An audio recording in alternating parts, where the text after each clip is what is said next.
सांगलीत बिटकॉईनच्या माध्यमातून अधिक पैसे मिळवण्याचे आमिष दाखवून 5 तोळे सोन्याच्या दागिन्याची फसवणूक केल्याचे उघड झाले। या प्रकरणी निलेश गणेश पाटील वर्ष 20 यांनी विश्रामबाग पोलीस ठाण्यात फिर्याद दिली असून मिहीर चंद राहणार पटेल आर्केड दुसरा मजला सुंदरनगर आनंद नर्सिंग होमजवळ सांगली, तन्वेश दीपक पवार राहणार विजयनगर रेणुकाजवळ वाल्नेसवाडी, अमित सहाणी आणि वासू मेहतर राहणार माहीत नाही यांच्यावर गुन्हा दाखल करण्यात आला आहे। संशयित मिहीर चंद याने बिटकॉईनच्या माध्यमातून अधिक पैसे मिळवून देण्याचे आमिष फिर्यादी यास दाखवले।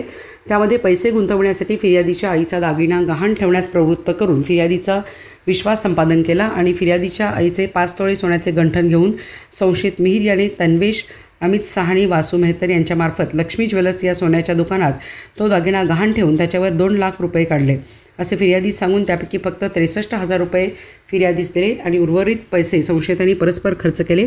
सोमवार 22 सप्टेंबर रोजी ते आज अखेर 5 तोळे सोन्याचे दागिने गंठण फिर्यादीस परत न देता फिर्यादीची फसवणूक केलेली आहे असे फिर्यादीने विश्रामबाग पोलीस ठाण्यात दिलेल्या तक्रारीत म्हटले। त्यानुसार पोलिसांनी चौघांविरोधात BNS 318(4), 316(2), 35 प्रमाणे गुन्हा दाखल केला आहे।